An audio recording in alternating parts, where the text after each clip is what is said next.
Mis amados hermanos, gloria al Señor que nuevamente nos permite reunirnos, hermanos, juntos para alabar y glorificar al Señor, hermanos. Y tenemos el gran privilegio de tener esta serie de Jonás, hermanos, para seguir meditando junto con nuestro pastor y su preciosa familia, hermanos. Vamos juntos a alabar al Señor, hermanos, y vamos a tener unos cantos para gozarnos en el Señor, hermanos. Y es el canto número 29, solo en Jesús, hermanos, puestos de pie, mis amados hermanos.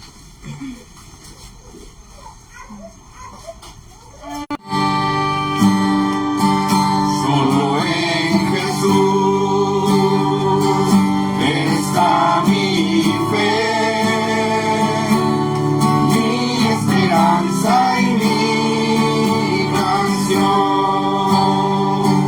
piedra angular, firme sostén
Amén, Gloria hermano. a Cristo Jesús. Amén.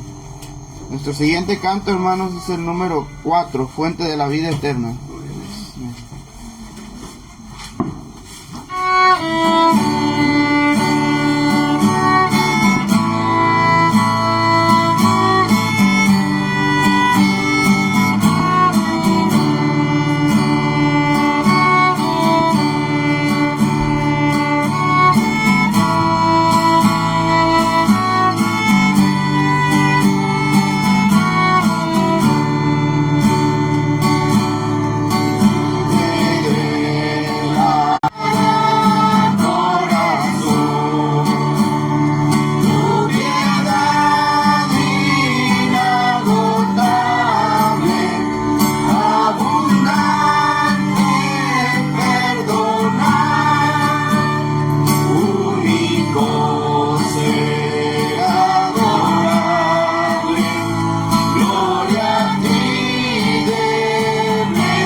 Gloria al Señor, hermanos. Vamos a la palabra del Señor, hermanos.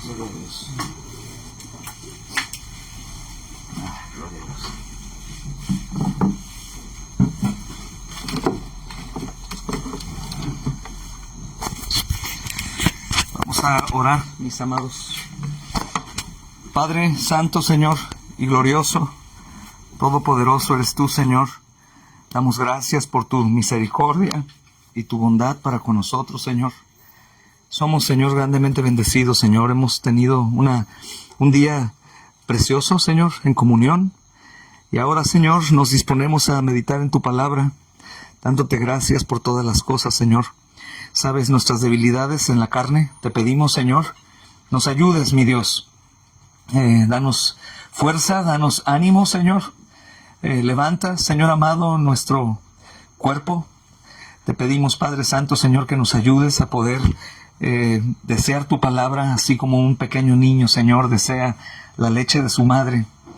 Te pedimos, Padre Santo, Señor, que esta noche, Señor, con la meditación de tu palabra, tu iglesia sea edificada, tu pueblo sea, Señor, bendecido, Señor, y los que no estén en la fe, Padre Santo, Señor, puedan alcanzar de tu misericordia, Señor, y puedan ser socorridos, Señor, libertados del yugo, del pecado, Señor, de la esclavitud a Satanás, Señor, y también de la muerte, trasladados, amado Rey, Señor, a tu reino eterno, Señor. Pedimos, Padre, misericordia, Señor. Ten piedad de nosotros, Señor. Gracias por esta dicha de estar nuevamente con la familia de la fe, Señor. Gracias, mi Dios bendito. Gracias por todo, Señor. Estamos en tus manos, Señor. Derramamos nuestros corazones delante de ti, Señor, para que tú los sacies, para que tú los limpies, Señor, para que tú, Señor amado, los renueves. Y de igual manera, Señor, por tu voluntad, nos despojamos de todo peso y de pecado que nos asedia, Señor, para ser bendecidos y edificados, Señor, y seguir corriendo la carrera que tenemos por delante, Señor. Tu palabra es verdad, es perfecta, es santa como tú, Señor. Que cada uno de nosotros, Señor, despojado de todo mal, podamos, Señor, atesorarla y amarla y creerla, Señor. Sabes, Señor, nuestra condición. Sabes lo que el pecado ocasiona, Señor. Sabes que podemos tener en poco aprecio tu palabra, pero sabes que no es el deseo de las almas de aquellos que has salvado, Señor. Pero aún así, Señor, continuamos con este cuerpo de muerte y somos propensos a caer, Señor. Así que ayúdanos, Señor. Por favor, ayúdanos, Señor. Gracias, Señor. Te pedimos por el resto del cuerpo de Cristo que está esparcido en el mundo, los obreros, amado Señor, que están por doquier, y la iglesia, Señor. Ayúdalos, Señor, hazles como a nosotros amar más tu palabra, desear más tu palabra, predicar más tu palabra, Señor, y esperarte quietos, confiados en ti, Señor. Te pido, Padre Santo, también, Señor, por los hermanos que están en Vietnam. Te rogamos que en tu favor hoy les des, amado Señor, buena memoria de tus promesas, que les des ánimo, Señor, que los ayudes. Pon tu mano sobre nosotros, Señor. Gracias, mi Dios, por el tiempo de alabanza. Gracias por ver, Señor, tu obra en las jovencitas, Señor, que están dirigiéndonos en los cantos. Gracias, Padre Santo, por esta familia preciosa que nos has dado el privilegio de conocer y de la que vamos a disfrutar por toda la eternidad para juntos adorarte, Señor. Ponemos, Señor, toda necesidad en ti, Señor, rogándote nos ayudes. En Cristo Jesús. Amén y amén. Tomen asiento, amados. Saben, estamos estudiando brevemente, porque no estamos profundizando en cada texto como normalmente lo hacemos, sino tratando de sustraer lo más que podamos, hermanos, de este precioso libro. Pero también a su vez estamos tratando, hermanos, de tomar algunas porciones porque no tenemos el tiempo para poder hacerlo. Tal vez con Pastor Robert después profundicen verso a verso. Pero estoy tratando, hermanos, de ir a los versos no más importantes, porque todos son importantes, pero ir a aquellos que están tal vez ayudándonos, hermanos, a entender más el tema de esta breve serie, la misericordia y compasión de Dios en la salvación. Así que después, hermanos, de haber estudiado ayer los primeros 2 versículos y igual ver, hermanos, del versículo 4 al 16, parafraseando y yendo rápido por ahí, vamos a estudiar el verso 17, solamente al menos en esta porción. Si puedo terminar en tiempo, puse mi cronómetro. Avanzaremos al capítulo 2, a 2 versículos que tengo también reservados de Jonás en el vientre del pez. Pero ahora vamos a ver esto, hermanos, que comienza justamente a partir, hermanos, del juicio que Dios derrama, hermanos, sobre Jonás, sin duda por culpa de Jonás, pero también, hermanos, es una enseñanza a los que van en ese barco, y también, hermanos, podemos ver la misericordia de Dios sobre ellos, porque las declaraciones que harán son asombrosas. Siendo incrédulos, es increíble lo que Dios hace en medio de su juicio. Y en ocasiones pensamos que el juicio de Dios siempre es malo. Y he leído, hermanos, y he escuchado cómo algunos están en contra del juicio de Dios. Pero es, hermanos, extraño verlo de esa forma, como una manera negativa solamente, porque recordemos que los juicios del Señor, hermanos, son justos y son verdaderos. Son parte de su voluntad y es bueno y es agradable. Y tengo últimamente, hermanos, esa porción de Apocalipsis cuando la iglesia al final, cuando el Señor esté enviando a algunos al lago de fuego, dice la gran ramera, la iglesia va a decir, hermanos, aleluya, porque tus juicios son justos y verdaderos. Se goza en los juicios de Dios. Y lo que no nos permite gozarnos del juicio de Dios es el pecado, hermanos. Y justamente los predicadores que anunciamos juicio por gracia de Dios, porque Él nos fortalece para anunciar un mensaje que no quisiéramos anunciar. Creo, hermanos, que aquellos que se nos ha dado la gracia para obedecer a anunciar juicio, En ocasiones no queremos hacerlo, quisiéramos predicar un mensaje liviano, un mensaje que tenga a todos cómodos y felices, como si nada pasara, pero no es así. Está pasando algo, hermanos, hay pecado, Dios aborrece el pecado, y todo el libro de Jonás, les ruego, hermanos, y tómenlo, hermanos, como un llamado de parte del Señor, es un llamado a escudriñar las Escrituras. Después de estos mensajes, traten de leer el libro de Jonás en familia o en solitario. Medítenlo y vean ahí, hermanos, todo lo que incluye este precioso libro. Prácticamente tiene un poco de todo, hermanos, y sobre todo justamente de la condición del hombre en su pecado. Así que para entrar en el contexto, antes de ir al versículo 17, hermanos, vamos a leer a partir del versículo 4. Sabemos que en el verso 3 dice que Jonás se levantó pronto cuando Dios le dijo, ve a Nínive, pero se levantó para huir de Dios. Eso ya lo recordamos, hermanos, hoy por el estudio de ayer y la lectura previa que hemos tenido en este libro. Y dice el versículo 4, hermanos, pero Jehová hizo levantar un gran viento en el mar, y hubo en el mar una tempestad tan grande que se pensó que se partiría la nave. Y los marineros tuvieron miedo, y cada uno clamaba a su Dios, y echaron al mar los enseres que había en la nave para descargarla de ellos, pero Jonás había bajado al interior de la nave y se había echado a dormir. Y el patrón de la nave se le acercó y le dijo, ¿qué tienes, dormilón? Levántate y clama a tu Dios, quizás Él tendrá compasión de nosotros y no pereceremos. Y dijeron cada uno a su compañero, venid y echemos suertes para que sepamos por causa de quién nos ha venido este mal. Y echaron suertes, y la suerte cayó sobre Jonás.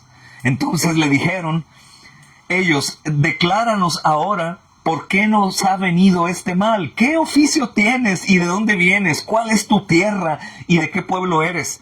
Y él les respondió, soy hebreo y temo a Jehová, Dios de los cielos, que hizo el mar y la tierra. Y aquellos hombres temieron en sobremanera y le dijeron, ¿por qué has hecho esto? Porque ellos sabían que huía de la presencia de Jehová, pues él se los había declarado. Y le dijeron, ¿qué haremos contigo para que el mar se nos aquiete? Porque el mar se iba embraveciendo más y más. Él les respondió, tomadme y echadme al mar, y el mar se os aquietará. Porque yo sé que por mi causa ha venido esta gran tempestad sobre vosotros. Y aquellos hombres trabajaron para hacer volver la nave a tierra, mas no pudieron. Quisieron rescatar a Jonás, hermanos, porque el mar se iba embraveciendo más y más contra ellos. Entonces clamaron a Jehová, los incrédulos, y dijeron, te rogamos ahora, Jehová, que no perezcamos nosotros por la vida de este hombre, ni ponga sobre nosotros la sangre inocente, porque tú, Jehová, has hecho como has querido. Tomaron a Jonás y lo echaron al mar, y el mar se aquietó de su furor. Y temieron aquellos hombres a Jehová con gran temor, y ofrecieron sacrificio a Jehová e hicieron votos. Pero Jehová tenía preparado un gran pez que tragase a Jonás, y estuvo Jonás en el vientre del pez 3 noches. Amén. Hermanos, el juicio del Señor no es malo. Y cuando el juicio se anuncia, hermanos, el Señor tiene un propósito. Tiene el propósito, hermanos, de que el pueblo quede advertido. Tanto creyentes como incrédulos. Y también, hermanos, una vez que lanza castigo por el juicio, hermanos, que Él ha determinado, el Señor muestra su misericordia. Pienso en la predicación juiciosa. Creo que la iglesia y las congregaciones hermanas no está, hermanos, creo que nadie de la iglesia que escucha, hermanos, puede decir que la predicación no contiene siempre una exhortación severa. Creo que siempre en cada predicación de nuestros pastores, siempre recibimos, hermanos, una advertencia y tal vez una palabra dura. Y creo, hermanos, que el que está en una condición más vulnerable es el pecador no arrepentido. Es el que siempre escucha la predicación juiciosa y debate con ella. Y me he dado cuenta, y creo que tú también, que aquellos que están sin arrepentimiento van a empezar a contradecir, hermanos, la predicación juiciosa, aunque venga de la palabra de Dios, y ellos van a clamar amor, amor. Y grandes acusaciones que se levantan contra los pastores, hermanos, que predican la palabra del Señor y no tienen problema cuando anuncia un juicio, son atacados como hombres que no tienen amor. Falta amor, mucho juicio. Pero, hermanos, el juicio aquí, ¿de quién es? ¿De Jonás o de Dios? De Dios. Hermanos, y Dios es perfecto, su juicio es perfecto, su voluntad es perfecta. ¿Por qué, hermanos, la iglesia debería de molestarse cuando es juicioso el mensaje? Sabemos, hermanos, que también hay un mensaje de amor. No hay duda, hermanos, y tenemos que predicar siempre el amor del Señor. Pero ojo, no es juicio y amor. Aún en el juicio del Señor hay amor. Y en el juicio de Dios hay misericordia. Hermanos, toda su palabra, hermanos, señala quién es Dios. Y su palabra tiene siempre, hermanos, un vínculo perfecto con sus atributos. Dios es un Dios de juicio. Hermanos, Dios es un Dios de ira. Dios es un Dios de amor, de misericordia, pero Dios es un Dios de juicio, es un Dios justo y es un Dios de ira. Y así que cuando nosotros hablamos de juicio, estamos hablando del mismo Dios que manda ese juicio. No estamos hablando de otro Dios. Así que el pecador no puede molestarse por la predicación juiciosa, porque la predicación juiciosa, hermanos, que está aquí enfrente de nosotros, tiene un propósito también de mostrar el amor que hay en Dios, el Dios del juicio. Así que cuando somos reprendidos, hermanos, por la palabra del Señor, no olvidemos que es la palabra del Señor, que es Dios mismo hablándonos. Y el juicio tiene también el propósito no solamente de poner en su lugar al pecador y decirle, yo sé todo lo que has hecho, recuerda lo que estudiábamos ayer, su pecado ha subido a mi presencia, está delante de mis ojos. Hermanos, es una bendición que el juicio de Dios predicado nos lleve al arrepentimiento. Es una bendición. Noten aquí, hermanos, cómo por el juicio de Dios, ellos claman a Dios. Primero están clamando a sus dioses, hermanos, y después claman a Dios. Y miren la declaración que viene en este versículo, es increíble, hermanos.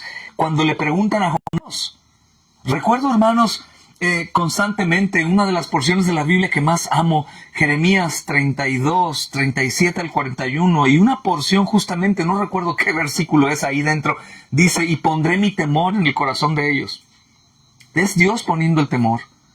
Hermanos, ellos le dicen, ¿por qué has hecho esto?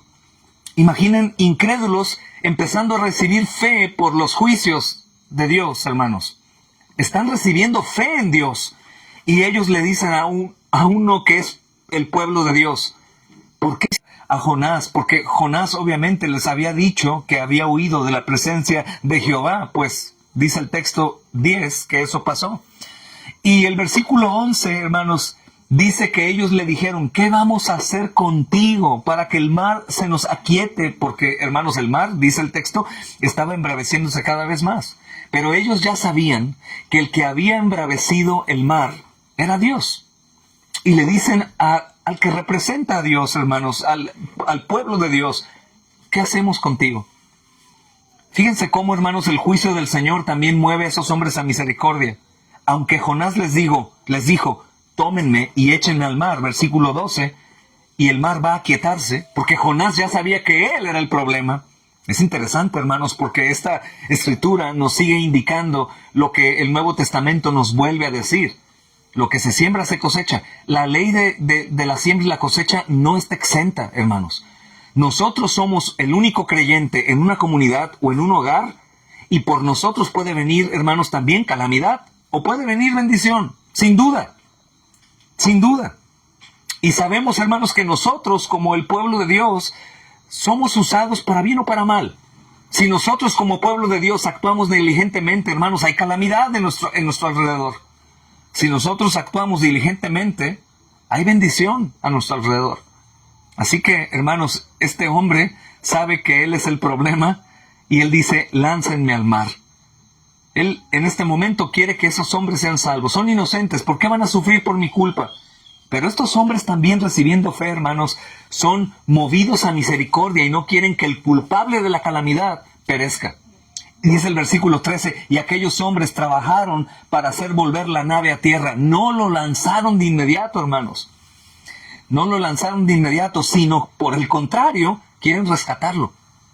Qué increíble, ¿no, hermanos? Que el Señor pone temor en ellos por el juicio, hermanos, y por la tempestad. Y ahora ellos, aunque saben que Jonás es culpable, no quieren que él muera.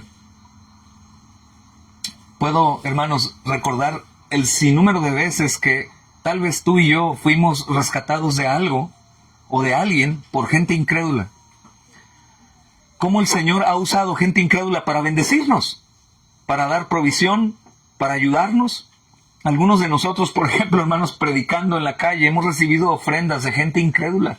De la nada, hermanos, que se levantan y agradecen el mensaje y van y ponen un billete en tu mano. ¡Hey, tómalo! Como si fueran creyentes y supieran que tú lo debes recibir. ¿Cómo Dios usa, hermanos, a los incrédulos para mostrarnos su misericordia también? ¿Por qué? Porque a pesar de que son incrédulos, ellos le pertenecen a Dios. Todo le pertenece a Dios. Todo, hermanos. Todo. Vuelvo a recordar el llamado que vemos ahora como el llamado de Jonás. Toda potestad me ha sido dada en el cielo y en la tierra. Tengo poder sobre todo lo que tú puedes ver y aún por lo que no puedes ver. Tengo poder sobre mi pueblo y sobre los que no son mi pueblo. Absolutamente todo lo controlo yo. Todo lo controlo yo. Y hermanos, ellos intentaron rescatar su vida y rescatar a Jonás. Obviamente, aquí vemos el problema de ellos. Ellos creen que pueden hacerlo. Nuevamente, hermanos, podemos ver cómo el hombre tiene un corazón tan terrible que a pesar de que están viendo, hermanos, que el problema es Jonás y que el mar está embravecido y que Jonás, hermanos, puede solucionar el problema si lo quitan de ahí, ellos creen que pueden remar y llegar a la orilla en paz. Es decir, podemos nosotros huir del juicio de Dios. Es un sube y baja, ¿se dan cuenta? Primero parece que ya han recibido fe. Quieren rescatar haciendo una buena obra con Jonás, como los religiosos que a través de buenas obras piensan que van a poder conseguir la salvación. Pero sus mismas obras aquí, noten bien, hermanos, sus mismas obras no son suficientes para alcanzar el favor de Dios. Es muy interesante cuando leo esto, hermanos, veo cómo el corazón del incrédulo puede dar destellos de fe. Puede decir que teme a Dios. Tú le preguntas, aún yo le he preguntado a católicos romanos que son muy comprometidos. Ok, muy bien, para no discutir con ellos. Dime una cosa. Si yo te pregunto, ¿a quién eliges? ¿Al Papa o a Cristo? ¿A Cristo? ¿A quién eliges? ¿A la Virgen o a Dios? Pues amo a la Virgen, pero Dios es Dios. Ellos dan destellos de que saben quién es el Señor. Pero ¿qué crees? Estos hombres también. Mas, sin embargo, aunque saben quién es Dios, ellos no tienen lo suficiente para poder obedecer de inmediato la voz del profeta y arrojarlo al mar y ser librados, porque el profeta está haciendo un utensilio de Dios, tanto para que vean el juicio y el castigo por el aborrecimiento que Dios tiene por la desobediencia, como también, hermanos, para escucharlo y creer que en realidad el problema como tal, ahora mismo, en este momento, es Jonás. Así que, hermanos, dice el texto aquí que ellos trataron de huir. Versículo 13. Aquellos hombres trabajaron. ¡Qué interesante! Trabajaron. ¿Qué hace el incrédulo? Trabajar y trabajar y trabajar y trabajar, creyendo que va a poder obtener el favor de Dios. Estos hombres creen que van a poder huir de la ira de Dios trabajando. Diciendo, estamos trabajando, estamos salvando a tu hombre de ti mismo. Qué absurdo, ¿no, hermanos? Sabemos que tú has mandado este juicio por este hombre. Vamos a salvar la vida de este hombre y vamos a tratar de llevarlo a la orilla. Como si ellos tuvieran el método para ser salvos. Es imposible. Entonces ellos, hermanos, al ver que no pueden, imagínalos tratar de huir de Dios otra vez como Jonás, tratar de salir del mar. No pueden salir. Y dice el versículo 14 como que se rinden. Es como si de pronto, hermanos, una voz les ha dicho, hey, no es por obras. No podrán huir de mí, y ellos no les queda otra cosa más que clamar a Jehová. Y muy probablemente, hermanos, esta no es una declaración de fe como para salvación, es una declaración de horror, de temor. ¿Dónde veo esto yo, hermanos? Cuando una persona, porque sirviendo en hospitales hemos visto esto una y otra vez, cuando una persona se encuentra en aprietos en el hospital, enfermos, un hijo enfermo, un padre, un esposo, una esposa, créeme, la mayoría de ellos claman a Dios. Nunca se acordaron de Él. Nunca le hicieron caso. Siempre han pecado y no les importa a Dios. Pero en el momento de la calamidad, todos son creyentes. Todos están clamando al Señor. Y aquí, hermanos, está esa declaración. Yo no creo que estos hombres se han convertido ya en el pueblo de Dios. Yo creo que estos hombres, en su pecado, por el versículo 13, hermanos, que quieren huir de Dios, al ver que no pueden huir, no les queda de otra más que decir, Dios, perdónanos, ayúdanos. Ellos claman a Jehová y dijeron, te rogamos ahora, Jehová, que no perezcamos nosotros por la vida de este hombre. Ojo, ellos no dicen, te rogamos, Señor, nos perdones, hemos pecado, Señor, como este hombre. No, ellos no quieren morir. Y es lo que pasa con el hombre no quiere morir. ¿Y por qué no quiere morir? Porque su conciencia le dice que si muere va a enfrentar un juicio y son pecadores y saben que van a pagar las consecuencias. Miren, amados, creo sin duda que todos nosotros, hermanos, todos nosotros aquí, en el momento que llegue la muerte, vamos a ser tentados por Satanás.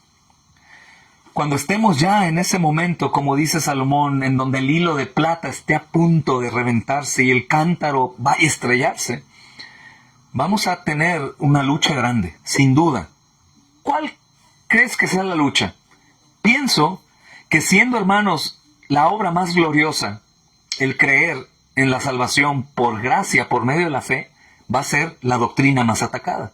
Así que los creyentes vamos a estar ahí y muy probablemente el enemigo va a llegar y va a decir, no eres salvo, te equivocaste, es mentira. Sin duda, hermanos. Recuerdo, y lo he dicho antes, John Huss, mártir de Cristo. Es un hombre, hermanos, que fue un reformador antes que Juan Calvino. Y él, hermanos, estaba siendo usado para reformar la iglesia justamente, pero es curioso porque cuando él está muriendo, hermanos, él está levantando un canto que dice, Señor, Hijo de David, ten piedad de mí. ¿Por qué pide piedad, hermanos? ¿Por qué no pide líbrame del fuego, de la hoguera que me está quemando? Él pide piedad porque él tiene una lucha sin duda. No es una declaración de que no cree, pero hermanos, es la doctrina más importante, la que menos se cree y por la que nos matan a los cristianos. Decir que solo en Cristo hay salvación y que no es de hombre, sino es de Él. El hombre no quiere porque quiere salvarse a sí mismo. Así que, hermanos, esto va a suceder, pero ahora ojo, la otra parte, el otro grupo. Probablemente tú eres un incrédulo feliz. En tu pensamiento, no importa. Estoy bien, aunque como decíamos ayer, no eres un hombre o una mujer con mucho gozo, sino en realidad crees que eres feliz aunque no lo eres. Y en la línea entre la vida y la muerte sucederá algo. Va a haber un horror terrible, sin duda, porque estás desarmado, porque ya no hay esperanza, porque sabes que vas a enfrentar la muerte. Por otro lado, los cristianos, aunque tengan duda, estoy seguro que el Señor nos va a guardar sin caída. Y el Señor va a enviar juntamente con la tentación la salida a Cristo. Y vamos a recordarle y diríamos, Señor, descanso en tus brazos, aunque Satanás me susurre. O llegará un hermano, una hermana o alguien a recordarme, o algo sucederá. Sin duda, nos va a guardar para confesarlo en esa calamidad al final. Pero el incrédulo no puede, como estos no pueden. Ellos, hermanos, saben que van a morir y no están clamando, Señor, lleva nuestros espíritus a tu presencia. Jehová, Dios de los hebreos, sálvanos, Señor, por nuestro pecado. Sabemos que estás enojado y vamos a morir. No, ellos piden solamente ser rescatados de morir. Porque sus almas, sus conciencias los acusan. Y ellos saben que Jonás no es el único culpable. Ellos saben seguramente que son culpables también, como todo hombre sabe que es culpable. Que aún la ley le ayuda a que diga, soy culpable y merezco un castigo. Ellos están rogando, líbranos de la muerte, no queremos perecer.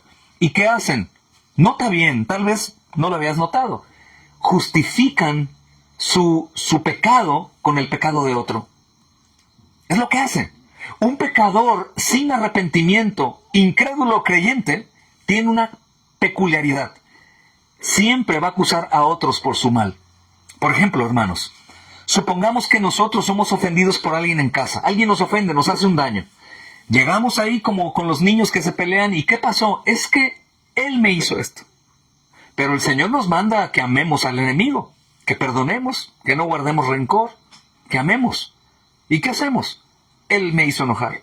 Él me pegó primero. Él me ofendió. Tratamos de justificar nuestro pecado, hermanos, con el pecado de otro. Justamente estos hombres son el ejemplo vivo de un incrédulo o de un creyente sin arrepentimiento, si fuese el caso. Ellos dicen, Jehová, te rogamos, no queremos perecer por la culpa de él.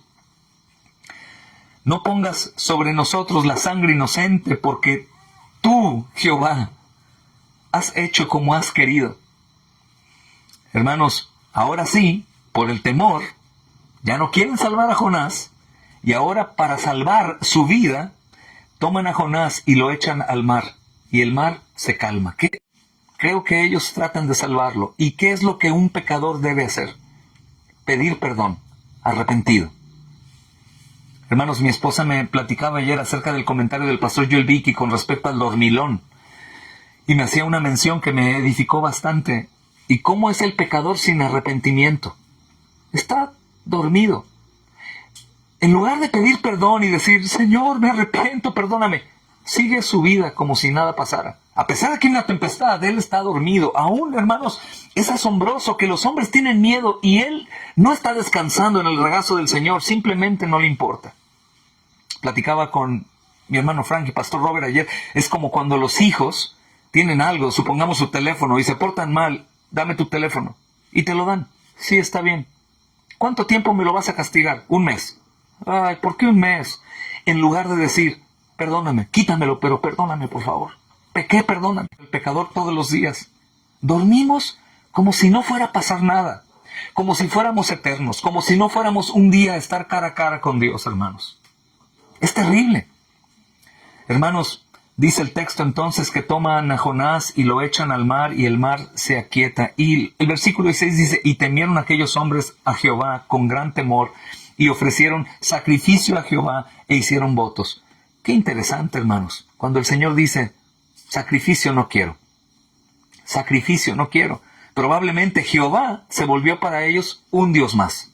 O un Dios en la pirámide más poderoso que el resto de sus dioses. Como pasa con el religioso, ¿no? Dios, pero también María, Guadalupe, Magdalena o la del Carmen, Judas, Juan, Pedro, San Martín de Porres, Martín Valverde y según sea hasta la Santa Muerte. Es Dios, pero también ellos. Muy probablemente esto pasó. Tienen temor de Dios y sabemos nosotros que cuando hay una calamidad, estos idólatras no dicen, ¿por qué Virgen nos haces esto? ¿Por qué San Judas? No, hermanos, mira, tienen intercesores y un montón de santos, hermanos, que alaban y adoran más que a Dios. Pero en el momento de la tormenta, ¿a quién culpan o a quién buscan? A Dios. No lo hacen a su santo el culpable. Saben, hermanos, dentro, pero lo usan como uno más. Hermanos, algo interesante aquí, si ustedes notan, el método que ellos usan es la suerte. Ahora te preguntarás, ¿entonces la suerte existe?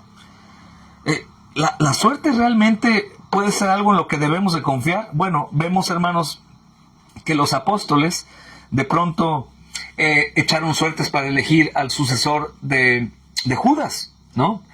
Número 1, el Espíritu Santo no estaba en ellos aún, y ellos confiaban en ese método, pero confiaban que Dios iba a decir quién. Tal vez es basado, hermanos, en Proverbios 16:33. ¿Ustedes recuerdan? La suerte se echa en el regazo, mas de Jehová es la decisión de ella. Esto no es un ánimo a que echemos suerte para ver que reúnan en mi nombre, ahí estoy. Recuerda que este texto de donde 2 o 3 se reúnan no es como muchos lo usan. Hermanos, pues somos 30 en la iglesia de Melaque, pero ahora solamente estamos 2 en la reunión de oración. Lo bueno que el Señor dijo que si habemos 2, Él nos escucha. Vamos a orar. No tiene nada que ver con que haya 2 o 3 y Cristo esté. Porque, hermanos, aunque esté un solo creyente, el Señor está ahí.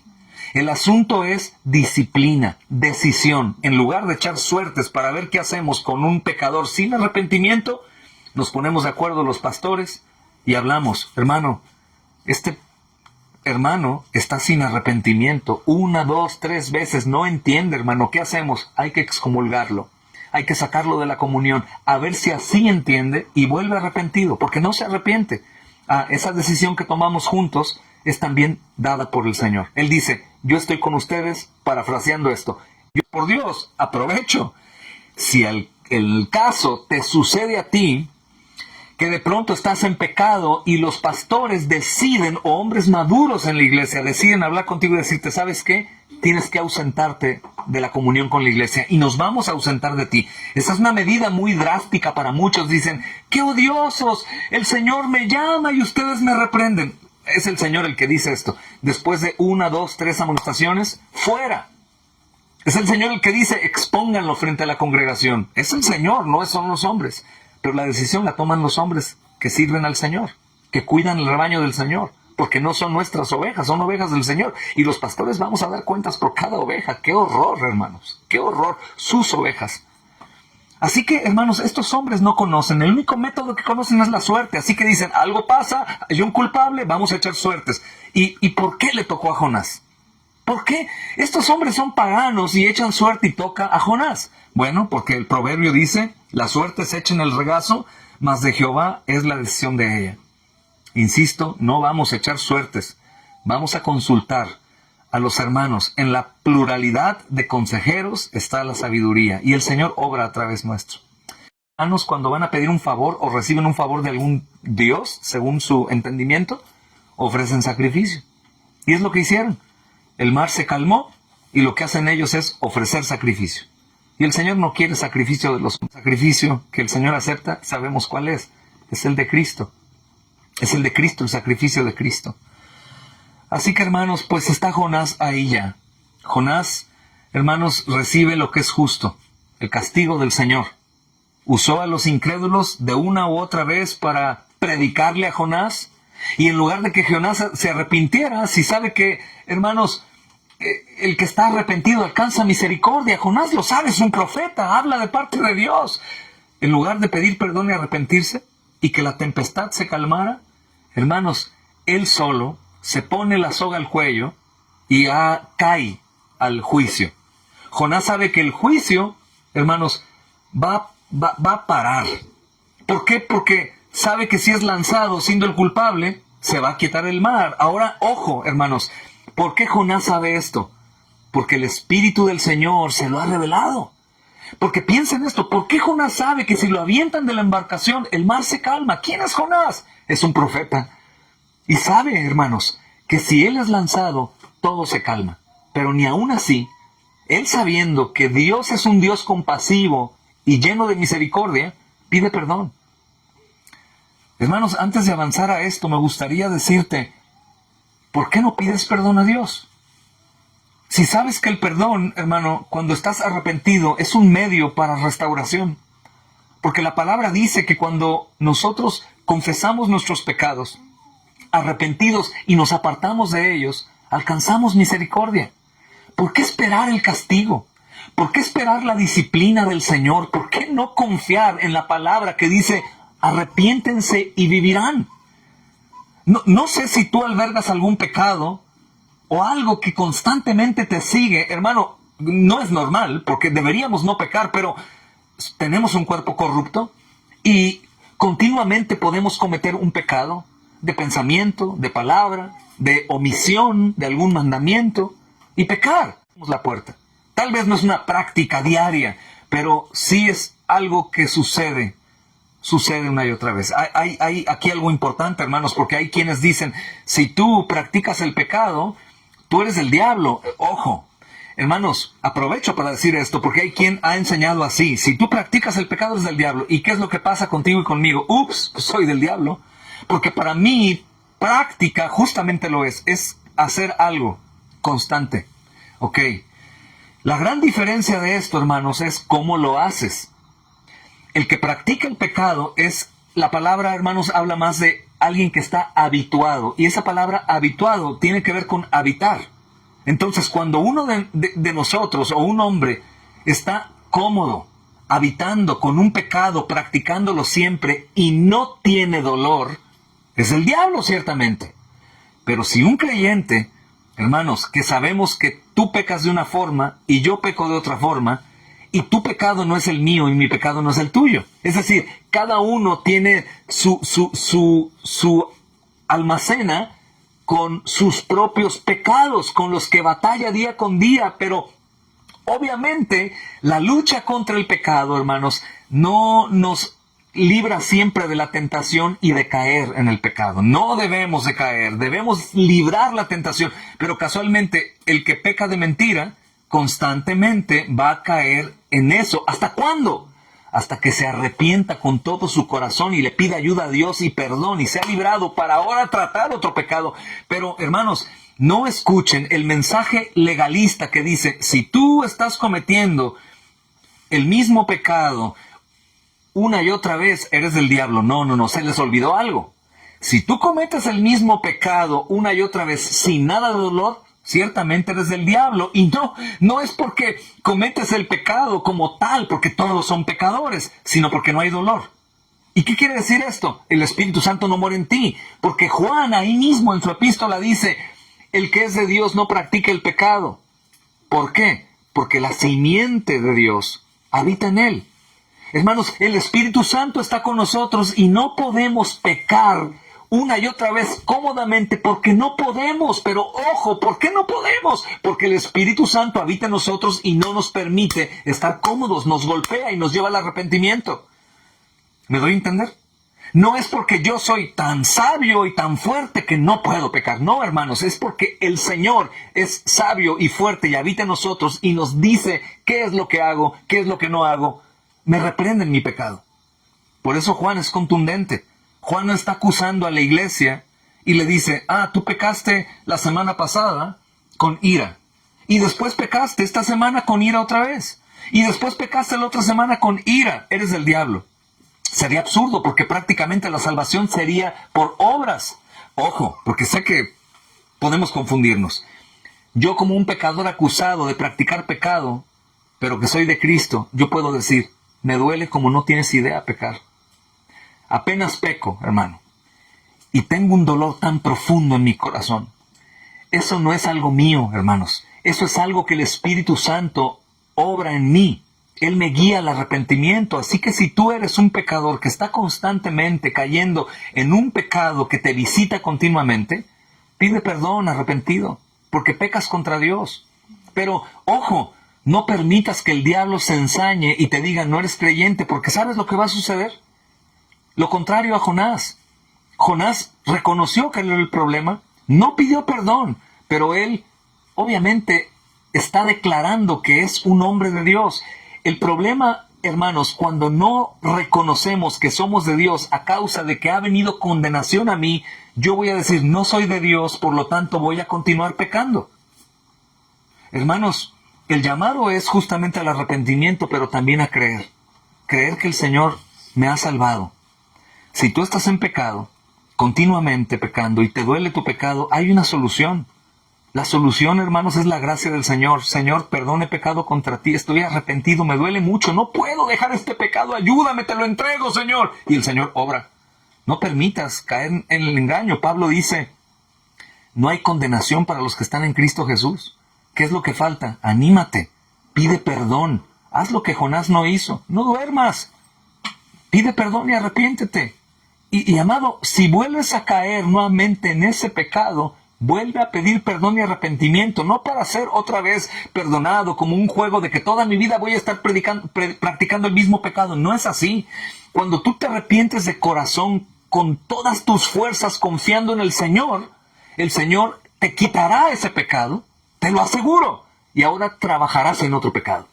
Y el Señor obrará en ese pecado, te lo quitará y después otro, porque Pablo dice, estoy persuadido de esto, el que comenzó la obra la va a perfeccionar. Obviamente con esto no digo, hermano, pues es normal, eres un pecador, vas a practicar el mismo pecado, tu pecado es la mentira, quédate con él, es normal, pero que te duela. No, hermanos, estoy diciendo que no dejemos que el diablo nos confunda, porque ciertamente vas a caer en el mismo pecado con el que luchas, y yo en el mío. La diferencia radical, hermanos, está en cómo siento cuando peco. Si siento es porque estoy vivo, no siento, soy del diablo, estoy muerto. Y también la diferencia es, ¿pides perdón y te arrepientes? No, pues por eso continúas ahí. Pide perdón y arrepiéntete y ayuda al Señor. El Señor te va a librar. Te va a librar. Nos va a librar porque nos va a perfeccionar, hermanos. Jonás, hermanos, no presenta arrepentimiento. Estos hombres parece que se arrepienten de una u otra forma y Dios los considera. La calamidad no continúa. Pero mira la misericordia de Dios para con su pueblo en base a lo que te estoy comentando. Cuando Jonás es puesto, hermanos, en el mar embravecido, sucede algo impresionante. Si tú te das cuenta, podemos considerar aquí que Dios tiene una gran liberación para Jonás. Hermanos, el juicio y el castigo va a caer sobre Nínive, no sobre Jonás. Pero Jonás es un necio. Jonás es un pecador. Recibió su disciplina. Está, hermanos, en una condición terrible. Una nave que está a punto de partirse. La tribulación es real, hermanos. Está en un problema tan serio que los incrédulos temen a Dios, a su Dios, y Él dice, mátenme porque me muero. Mátenme. No queda de otra. Pensé huir de Dios y no puedo huir. ¡Qué tonto soy! Pero Jonás está en una condición en la cual no debo estar. No creer que Dios puede perdonarlo. ¿Y sabes qué es increíble? Que aunque Jonás tiene amnesia del perdón de Dios, Dios ha puesto en esta calamidad a Jonás, ha librado a los otros que en cierta forma no tienen el problema que Jonás tiene, y Jonás es lanzado al mar como castigo. Pero Dios recuerda su pacto. ¿Y qué hace? Dios tiene un pez para rescatar a Jonás. Es increíble, hermanos. Tiene una liberación de antemano preparada, y no solo para Jonás, sino para todo el pueblo de Dios, hermanos, porque Dios, escucha bien esto, Dios se ha comprometido con Él mismo para salvar a su pueblo del pecado y de la muerte eterna.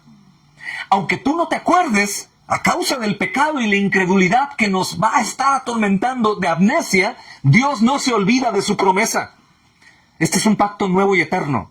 No me volveré atrás de hacerles el bien. Hermano, yo puedo olvidarme y voy a pagar las consecuencias, sin duda, hermano. Y el llamado es arrepiéntete y cree que eres perdonado. No solo te arrepientas, porque una y otra vez, hermanos, veo creyentes, aún pastores. ¿Qué tienes? Es que hice lo malo y estoy mal y hundido. Ey, muy bien, hermano, qué bueno que estás compungido por tu pecado. Espero que no sea porque te ha ido mal. Espero que sea porque pecaste contra Dios. Pero hey, reacciona.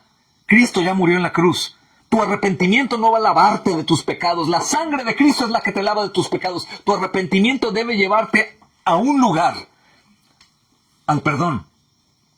Tu arrepentimiento no debe llevarte a arruinarte tu propia vida.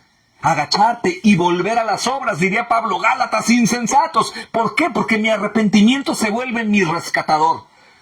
Es que estoy tan mal y quiero un arrepentimiento más grande, y ya cuando esté grande, ya ahora sí voy a decir, ya estoy sumamente arrepentido, ahora sí soy salvo. No, hermanos, estoy arrepentido y soy perdonado porque Cristo ha terminado la obra. Es en Cristo que yo soy perdonado. Es increíble, hermanos, porque cuando Jonás es arrojado al mar, podríamos decir con un corazón legalista, claro, Jonás incrédulo, oye, es increíble que los incrédulos le están dando una lección de fe a Jonás. Jonás tiene que morir. En ocasiones va a pasar, hermanos, el creyente va a morir por su pecado, sin duda, pero va a ir a vida eterna. Porque es el pacto que Dios ha hecho. Pero va a pagar las consecuencias tal vez con muerte, sin duda. Si un creyente ha dejado el alcohol por gracia de Dios, habiendo sido un pecado que practicaba de alcoholismo, y se le ocurre caer en la tentación y volver a tomar, probablemente puede matarse, o matar a alguien, ir a cárcel, sin duda, hermanos. Y va a ser su castigo y lo va a acompañar toda su vida. Sabemos de la situación de un pastor. Yo no tengo palabras, hermanos, como para juzgarle. No conozco, no sé los hechos, no soy testigo, no puedo. Solamente orar y tener misericordia de él, porque podríamos caer nosotros también. Pero él escribió una carta, nos acaba no va a borrarse. Toda su vida lo va a acompañar. Ese va a ser su aguijón. Pero el amor de Dios es más fuerte que el pecado. Cuando está arrepentido, Él es perdonado. Aunque la gente rechine dientes y lo quiera ver condenado en el infierno, es de Cristo, está arrepentido, cometió un pecado gravísimo. Todo pecado es grave, hermanos. Pero se arrepintió, sí. Cree en Cristo, sí. Lo sentimos legalistas. Es salvo. Sí, pero lo que sea. Ya no va a ser pastor. Es su castigo. Pero toda su vida. Sí, pero es salvo. ¿Por qué? Porque Cristo lo ha salvado. Hermanos, si ustedes se dan cuenta, a Dios no le toma por sorpresa lo que pasó. Dios lo ha hecho todo. Hermanos, decíamos ayer, Jonás corrió para huir a Tarsis, ¿verdad? ¿Quién crees que le dio las piernitas a Jonás para correr? ¿Tú crees que Dios no podía, como a Jacob, descoyuntarlo y que ya no pudiera huir? Claro, hermanos, sin duda. ¿Tú crees que Dios no podía empezar la tempestad antes de que Jonás tomara esa embarcación para ir a Tarsis? Claro, sin duda, sin duda. Dios podía estropearle la huida a Jonás. Hermanos, pensemos en el soberano Dios. Dios podía arruinarle todo el camino que él quería, hermanos, correr para huir de Dios. Sin duda. Pero Dios, hermanos, es un Dios de lecciones.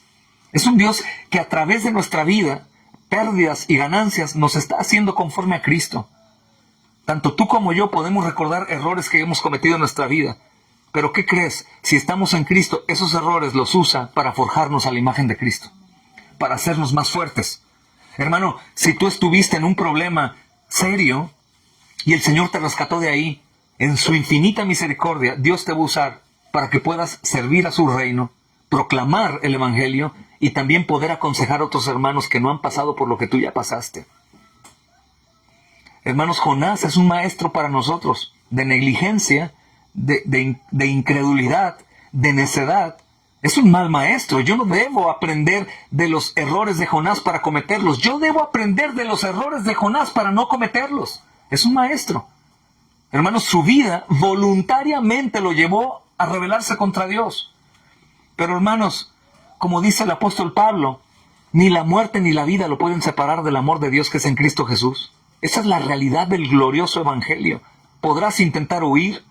Podrás, hermana, podrás decir, no, ya no quiero de Dios y me voy a ir. No puedes, Jonás, no puedes. Pero mírame, estoy yendo en sentido contrario a Dios. Sí, eso crees tú. Tarde o temprano, tú caerás a los brazos del Señor. Te va a disciplinar, te va a azotar, te va a meter en un fuego, pero vas a caer a los brazos del Señor. O puedes librar tu vida, aprovecharla bien, adorarlo, usar lo que Él te ha dado para servirlo y sufrir de otra forma, pero bien con Dios. Puedes hacerlo en Cristo. Arrepiéntete y cree, o paga las consecuencias como un hijo necio que tiene que ser disciplinado. Pero a pesar de todo, hermanos, lo que ha pasado, todo lo que ha pasado, hermanos, Dios no está sorprendido. Él ha determinado absolutamente todas las cosas para su propia gloria y obviamente sin quitar la responsabilidad de las criaturas y las consecuencias de su pecado. Hermanos, Él lleva la delantera. Es maravilloso saber, hermanos, que Dios lleva la delantera. Yo he hecho el mal, he pecado, me he rebelado, vivo hipócritamente, creo que engaño a Dios, pero ¿qué crees? El Señor lleva la delantera. Él tiene este atributo único de la presciencia. Él sabe todo antes de que suceda. Es como con Judas. Algunos toman, hermanos, del Evangelio, que Judas, Juan 17, estaba predestinado para perdición. Y algunos se confunden, dicen, Dios lo predestinó para que lo traicionara, para que traicionara a Cristo. Hermanos, eso no dice la Biblia. Él estaba destinado para ese fin. ¿Por qué? Porque Dios antes ya sabía justamente lo que Jonás iba a hacer. Prácticamente en su necedad y su oscuridad, Jonás ya había, hermanos, llegado al final de condenación. Por supuesto que Dios orquestó todo, pero Jonás, hermanos, como Judas en este caso, hicieron lo que no debían hacer. Judas hizo lo que no debía de hacer y Dios lo sabía. Y por supuesto que el Dios del destino, hermanos, sabía a dónde Judas llegaría. También sabía a dónde Jonás iba a llegar por su irresponsabilidad. La confesión de fe de Westminster, hermanos, en el punto 51, dice, Dios, el gran creador de todo, sostiene, dirige, dispone y gobierna a todas las criaturas, acciones y cosas, desde la más grande hasta la más pequeña, por su sabia y santa providencia, conforme a su presciencia infalible y libre e inmutable. Su consejo, conforme a su propia voluntad, es para la alabanza de su gloria, sabiduría, poder, justicia, bondad, misericordia. Aunque con respecto a la presciencia y decreto de Dios, quien es la primera, todas las cosas sucederán inmutable e infaliblemente. Sin embargo, por la misma providencia las ha ordenado de tal manera que sucederán conforme a la naturaleza de las cosas secundarias, sea necesaria, libre o contingentemente. Entonces, el autor de todo, hermanos, obviamente sabe todo, ha orquestado todo, y los hombres, secundariamente a su voluntad, hermanos, hacen o no hacen. Dios conoce absolutamente todo. Así que, hermanos, lo que hace Dios aquí es maravilloso, porque Dios había creado un pez para ese momento. Es bueno pensar en esto, hermanos. Imagina, ¿cuándo hizo ese pez? En ese momento que Jonás cayó al agua, o antes? ¿Dónde andaba ese pez? ¿Qué estaba haciendo, hermanos? ¿En dónde estaba? ¿Alguien ya lo había visto? ¿Ese pez gigante era normal o es algo anormal? ¿Es un milagro que de pronto se aparece o es algo que ya existía? Pienso, por ejemplo, en el estatero en la boca del pez cuando hay que pagar impuestos, que el Señor Jesús manda a Pedro y dice, busca un pez, y ahí en su boca va a haber un estatero. Por favor, piensen en este Dios de la presciencia. ¿El estatero fue puesto en ese momento? ¿Dios puede ponerlo en ese momento en el pez? Sí. O el estatero ya estaba dentro del pez, atorado, porque el pez algún día lo comió. ¿O qué, hermanos? No lo sé. El asunto es que Dios sí lo sabe. Dios ya lo sabe, hermanos. Y Dios manda y ordena y hace absolutamente todo con el propósito de que el hombre responda. Mas, sin embargo, cuando el hombre no responde o es negligente o desobediente, nadie le gana a Dios. Así que Dios, hermanos, tenía un gran pez para ese momento. ¿Qué momento? En el momento que Jonás es arrojado al juicio de Dios, a las aguas turbulentas. Pero el agua se calmó. Sí, pero imagínate, estar en un océano y que te avienten sin salvavidas, a la deriva. ¿Cuánto tiempo puedes soportar flotando? ¿Quién va a rescatarte? Hermanos, no hay helicópteros, no hay barcos con motor para que lleguen, no hay un radio para que digan, hombre al agua, vengan a rescatarlo. Está muerto, literalmente, hermanos, ha caído en coma. Él está a punto de morir. Y dice, hermanos, justamente aquí el libro, pero Jonás tenía preparado, Jehová tenía preparado un gran pez. Importante, Jehová tenía preparado un pez, no se queda ahí, sino ese pez también estaba preparado para tragar a Jonás, porque Dios ya sabía que Jonás iba a caer. Aunque Jonás está huyendo, no pueden huir. Dios está viendo todo absolutamente antes de que pase, hermanos, y tiene preparado el pez para la negligencia de Jonás. ¡Qué precioso Salvador, hermanos! Pecamos, caemos, hacemos lo malo, pero Dios ya tiene preparado nuestro rescate. Sí, aún, hermanos, y esa embarcación está a punto de romperse. Es una tribulación terrible, pero el Señor está por arriba de todo eso. El juicio de Dios es ejecutado, la sentencia de muerte está sobre él, es lanzado al mar en medio de la tormenta y se apacigua cuando Jonás cae al mar. ¡Ah, gloria a Dios! Pero la tormenta de Jonás no ha terminado. Apenas empieza otra nueva terrible. ¡Qué rescate de Dios!, ¿no, hermanos? Pero pero me tiene en su mano. Pienso en un cáncer, en un creyente. Soy suyo. Hermanos, necesito una disciplina dura. Viene una enfermedad.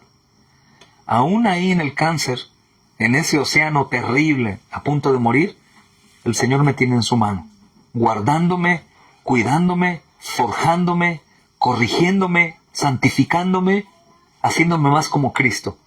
Nada ni nadie sale de su mano, pero sus hijos, hermanos, son de gran estima para Él. Y Él está ayudándonos. Así que, hermanos, Jonás está ahí y de pronto cae a otra situación terrible. Pero, hermanos, como Dios no está sorprendido de esto, y tragar a Jonás. Pienso que probablemente murió, le dio indigestión de semejante incrédulo. Pero ahí está el pez, hecho por Dios, el pez de Dios para tragar al hombre de Dios. Hermanos, la tormenta de la enfermedad para tratar conmigo y rescatarme. Hermanos, la cárcel para rescatarme también de otra cárcel peor, esclavitud al pecado. La muerte de alguien cercano a un creyente para cuidar al creyente. Son métodos tan extraños de Dios, hermanos, que nosotros consideramos como malos, que decimos, ¿por qué, Señor? Jonás pudo haber dicho, ya me lanzaron, déjame en paz, Señor. ¿Por qué?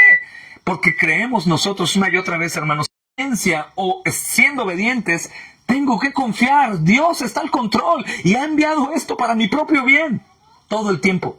Por eso Pablo lo entiende.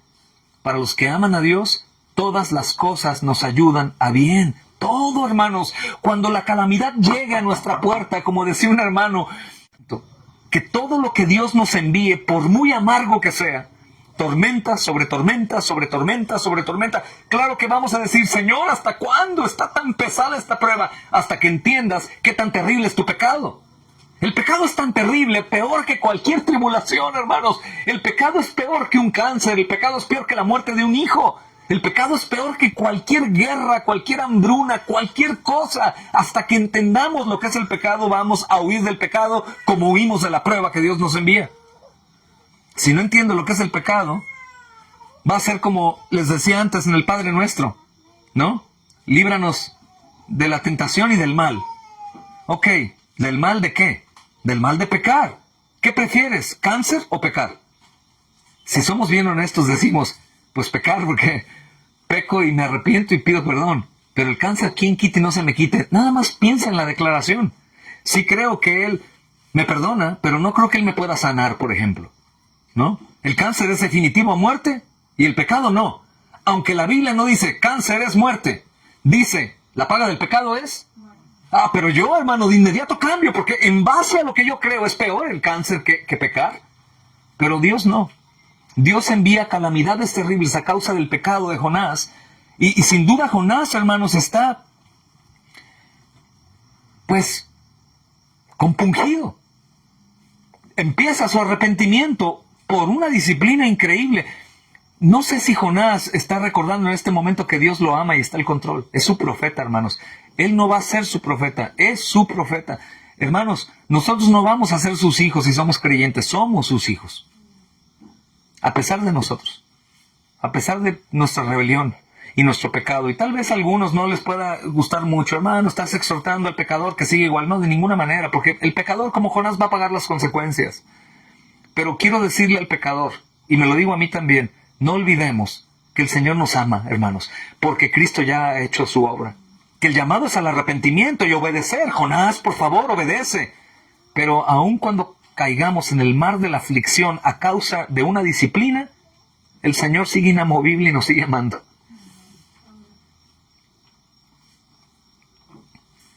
Así que, hermanos, el Señor está ahí, hermanos, y Él ha querido, hermanos, hacer esto con Jonás.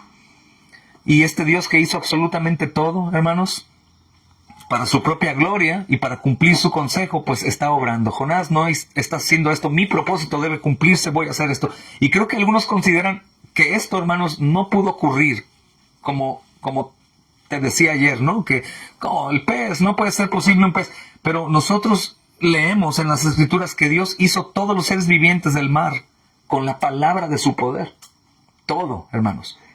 Pero ¿cómo un pez grande con un hombre? ¿Cómo? Hermanos, es que lo que es imposible para el hombre es posible para Dios. Punto. Punto. Creo en lo que Dios dice de Él. Creo en lo que Dios dice que puede hacer. Todo. Yo no puedo altercar contra Dios y decir, ay Señor, esta historia está muy alocada. Sí, para tu mente, expliquemos el cacahuate. Expliquemos, hermanos, cómo la composición de nuestro cuerpo a perfección. ¿Cuántos huesos tenemos en total? ¿Cuántas venas? ¿Cuántas arterias? ¿Cómo es el cerebro, hermanos? El intestino. ¿Cómo? No puedo. Hermanos, si no puedo entenderme a mí mismo, ni puedo entender la simpleza de un cacahuate, ¿cómo puedo entender, hermanos, a Dios y sus decretos y su creación? No puedo. Pero Dios es Dios, hermanos. Dios es Dios. Así que, hermanos, ese Dios que todo lo puede preparó de antemano un gran pez para que tragara a Jonás, y el propósito de todo esto es maravilloso, hermanos. Preservarlo de la muerte. Entonces, si te llueve sobre mojado, ahora, o desde hace mucho tiempo, o te va a llover sobre mojado, y las calamidades se intensifican, examina, estoy en pecado, Dios está disciplinándome, ¿qué voy a hacer? ¿Arrójenme al mar porque yo soy el problema? No, no voy a dormir, voy a pedirle perdón al Señor, arrepentido, porque ¿quién quite? Y Él tiene misericordia de mí y no me arroja al mar a sufrir más. El Señor se calma y nos perdona por Cristo. O continúa. Y si continúas, claro que vas a pasar consecuencias. No es una advertencia para infundir miedo, es una realidad. El alma que pecare ciertamente morirá. Pero aún y a pesar de todo eso, hermano, tanto en el bien como en el mal, en todo el Señor ha prometido preservarnos de la muerte. En todo el Señor se ha prometido en sí mismo hacernos. Nos ama el Señor. En todo momento, Jonás merece, desde mi perspectiva y la justicia del mundo, morir. Por eso algunos creen que la salvación se pierde. Porque pecan, entienden quién es Dios y dicen, no, este hombre no es soportado por Dios. Pero lo que ellos fallan terriblemente es que no entienden que Cristo ha hecho posible lo que no era posible. Cristo pagó absolutamente todo lo que se le debía a Dios. Por eso la salvación no puede perderse. Porque Cristo ha terminado la obra, hermanos. Por eso una y otra vez debo recordarme a mí mismo.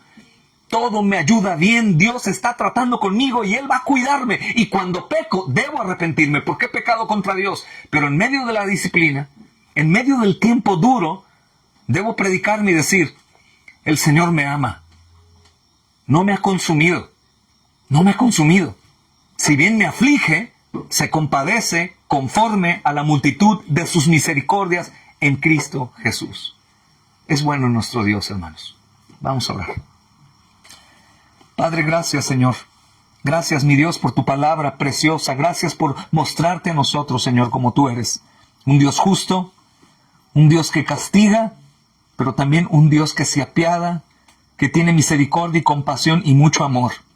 Todo esto se debe a Cristo, Señor. En su nombre te pedimos nos ayudes y tu palabra haga su obra en nosotros. Por favor, en Cristo. Amén. Que la gracia del Señor sea con ustedes, amados hermanos.